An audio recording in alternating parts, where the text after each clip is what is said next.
Kali ini menyaksikan BNI Invest Time Week di CNBC Indonesia, kami akan ulas seluk-beluk cash management, jalankan bisnis dari genggaman. Kali ini saya sudah tersambung langsung bersama dengan Martin Susanto, Deputy General Manager 1, VP Division Transaction Banking Services. Pak Martin, selamat pagi untuk Anda. Selamat pagi Mas Erwin, apa kabar? Semoga sehat-sehat selalu ya. Semoga kita semua sehat Pak Martin, menjalankan bisnis dari genggaman. Apa sih Pak yang perlu kita pahami dan bagaimana BNI juga bisa ikut mewujudkan impian para nasabahnya menjalankan bisnis dengan cara yang paling praktis semuanya dalam genggaman tanpa perlu kita meninggalkan rumah kita. Baik, terima kasih Mas Erwin untuk kesempatan pagi ini. Jadi memang tema tersebut kami ambil dari kebutuhan yang saat ini sedang berkembang ya, di mana kebutuhan terutama perusahaan-perusahaan adalah bisa melakukan transaksi kapan saja, di mana saja, 24 jam 7 hari seminggu, maupun juga dapat dilakukan dari berbagai macam gadget. Terutama kalau saat ini yang sedang tren adalah untuk di mobile phone ya gitu. Jadi memang solusi-solusi yang kami hadirkan adalah mendukung tema-tema tersebut tadi. Bisa dilakukan di mana saja, kapan saja, 24 jam dalam seminggu, dan bisa dilakukan di berbagai macam gadget, tentunya yang tadi tren saat inilah di mobile phone. Nah, Baik. untuk mendukung hal tersebut, kami juga mengembangkan tentunya fitur-fitur yang komprehensif juga gitu, khususnya untuk nasabah-nasabah yang sifatnya perusahaan ya, baik yang dari skala kecil maupun skala besar. Sehingga kami harapkan tadi dengan kemampuan tadi kapan saja, di mana saja, dengan gadget apapun, pengelolaan keuangan para nasabah kami menjadi lebih efektif dan efisien.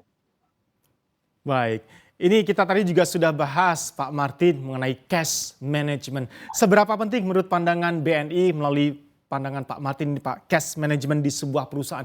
Baik ini perusahaan yang sudah mature, katakanlah korporasi atau corporate maupun perusahaan yang baru berkembang seperti para UMKM yang ada di tanah air. Baik. Menurut pandangan kami, cash management penting ya untuk seluruh perusahaan, baik skalanya kecil, menengah maupun besar. Karena pada dasarnya kebutuhannya sama, yaitu mengelola keuangan secara efektif dan efisien. Nah, khusus untuk cash management sendiri, tujuan cash management adalah bisa melakukan pengelolaan arus kas atau keuangan tadi secara efektif dan efisien ya. Jadi di dalam pengelolaan arus kas sendiri kan ada sifatnya pengelolaan mengenai pengeluaran atau pembayaran, ada pengelolaan mengenai uang masuk, ada pengelolaan likuiditas maupun tadi untuk rekonsiliasi dan proses lain di belakangnya. Gitu.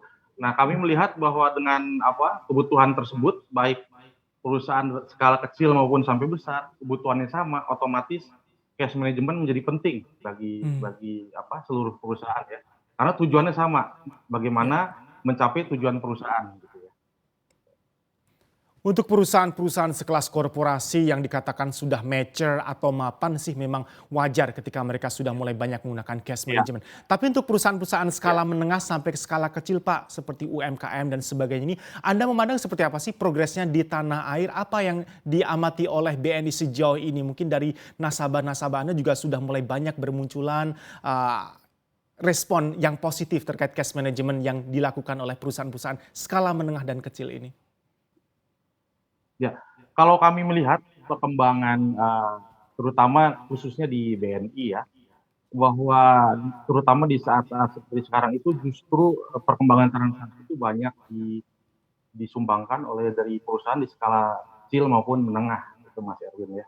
Jadi kami melihat bahwa memang perusahaan di skala kecil maupun menengah sudah menyadari pentingnya akan mengelola keuangan secara baik dan benar. Jadi pengelolaannya dilakukan secara profesional ya. Nah, dengan itu kami menghadirkan solusi-solusi tersebut sehingga bisa dipakai untuk membantu perusahaan-perusahaan tersebut untuk bisa mengelola pengelolaan keuangannya menjadi lebih efektif dan efisien.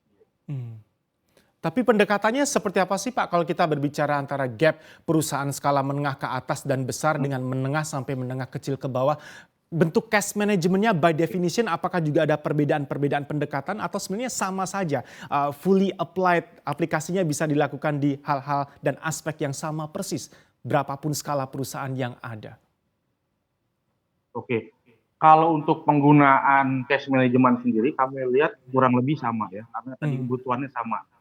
Karena pilar dari cash management itu sebetulnya cuma 3, yaitu satu pengelolaan uang masuk, yaitu yang biasa disebut collection, lalu pengelolaan uang keluar, yang kita sebut juga payment management, atau yang ketiga adalah pengelolaan keseimbangan di antara keduanya, yaitu pengelolaan likuiditas gitu.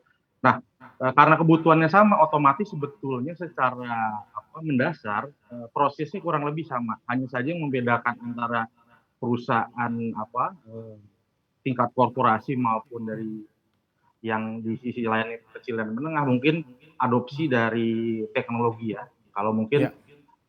perusahaan-perusahaan yang lebih besar itu sifatnya mereka kebutuhannya lebih real time online, lebih bisa Mmm, integrasi secara lebih cepat gitu. Sedangkan kalau yang perusahaan yang sifatnya kecil menengah mungkin adopsi teknologinya masih bersifat ya konvensional gitu ya. iya. Misalnya kalau kalau di perusahaan kecil menengah penggunaan internet banking masih banyak digunakan. Tapi Mmm. kalau sudah kita bicara dengan perusahaan yang bersifatnya korporasi skala besar, itu biasanya mereka sudah mempunyai kebutuhan untuk bisa mengintegrasikan langsung sistem keuangan mereka ke bank seperti itu, Mas Erwin. Baik, Pak Martin Susanto, bagaimana BNI ini memandang Pak ke depannya akan seperti apa tren penerapan pengaplikasian cash management untuk perusahaan skala menengah sampai ke skala kecil seperti para UMKM ini ke depannya Pak? Apakah pandemi seperti ini juga berpengaruh ke mereka dalam hal cash management? Kami melihat Mas, pandemi atau situasi pandemik ini mengubah segalanya ya. Hmm, Jadi kalau zaman dulu mungkin adopsi teknologi itu berjalan biasa, tapi kalau di saat pandemi ini kami melihat perkembangannya sangat hmm, eksponensial. Ya hmm, karena memang di saat COVID ini kan otomatis ya tadi ya ada social distancing, sehingga tentunya menyebabkan operasi kita semua atau operasi perusahaan itu berubah sifatnya. Kalau zaman dulu masih bisa misalnya bisa datang ke cabang, ke bank untuk melakukan transaksi. hmm, Dengan adanya COVID ini otomatis mobilitas tersebut juga terbatas ya karena ya tadi mobilitas kita di saat pandemik ini terbatas. Nah, otomatis yang bisa mengakomodir kebutuhan tersebut yaitu penggunaan teknologi hmm. khususnya ya tadi manajemen ya gitu. Gitu Mas Baik, Erwin. kita banyak bahas mengenai teknologi adoption. Kalau kita berbicara mengenai adopsi teknologi tidak bisa lepas dari inovasi digital. Apa saja yang sudah dilakukan BNI, Pak Martin, tidak hanya untuk memenangkan peta persaingan yang semakin ketat, karena semua pemain-pemain yang di industri yang sama juga berlomba untuk inovasi digital dan teknologi adoption. Tapi bagaimana juga bisa memenangkan hati pasar konsumen dan juga nasabah yang tentu saja perilaku mereka juga banyak mengalami perubahan dengan adanya inovasi-inovasi digital akhir-akhir ini. Betul. Jadi memang Mas Erwin, inovasi adalah suatu kita sebut keniscayaan ya. Tanpa Hmm, inovasi pasti kita akan menjadi tertinggal dan bisa-bisa ya punah gitu ya. Banyak contoh kan ya di dunia yang bisa kita lihat seperti ya mungkin dulu ada pager, sekarang pager tidak ada, sekarang justru mobile phone. Demikian juga di perbankan, kita harus hmm, selalu berinovasi untuk catch up dengan kebutuhan yang ada di market. Nah, khusus untuk BNI sendiri, memang kami ada 3 pilar saat ini, Mas, untuk inovasi tersebut ya, untuk bisa menyesuaikan diri dengan pasar. Pertama, hmm, basisnya adalah tentunya digitalisasi. Karena saat ini digitalisasi merupakan kebutuhan utama dari pasar.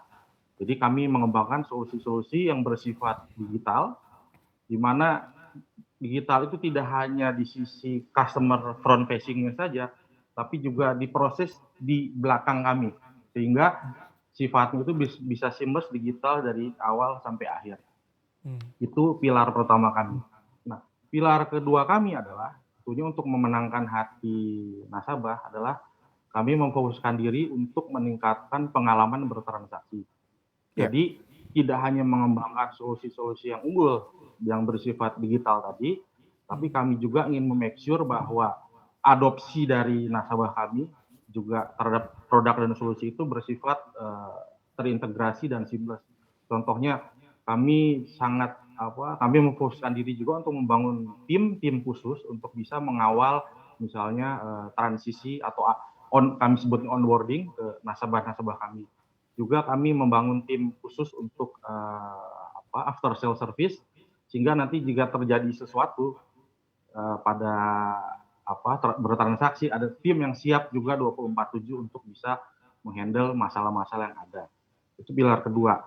Nah, pilar ketiga kami juga sangat menyadari Mas bahwa kebutuhan setiap nasabah kami berbeda. Walaupun misalnya dalam satu industri, tapi banyak kami melihat kejadian bahwa perusahaan-perusahaan tersebut memiliki kebutuhan yang berbeda. Sehingga pilar ketiga kami adalah kami sebut kustomisasi. Nah, kustomisasi itu bisa bersifat tadi kami melakukan pendekatan yang personalized kepada setiap nasabah-nasabah yang ingin onboard dengan kami. Juga kami mengembangkan solusi-solusi cash management yang bersifat industri spesifik. Contoh misalnya sekarang lagi hot kan fintech dan e-commerce ya. Kami mempunyai suatu modul khusus untuk perusahaan-perusahaan fintech dan e-commerce. Jadi yang sifatnya plug and play. Jadi kalau kita datang ke misalnya ada perusahaan fintech atau e-commerce yang datang kami sudah punya satu solusi yang tinggal dipakai istilahnya plug and play gitu.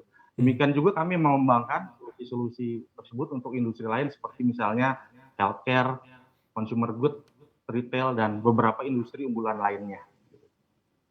Baik, ada beberapa pilar penting yang selalu menjadi perhatian utama dari BNI. Pada ujungnya semuanya demi memberikan pengalaman bertransaksi yang paling mudah dan praktis kenyamanan bagi para nasabahnya. Pak Martin ya.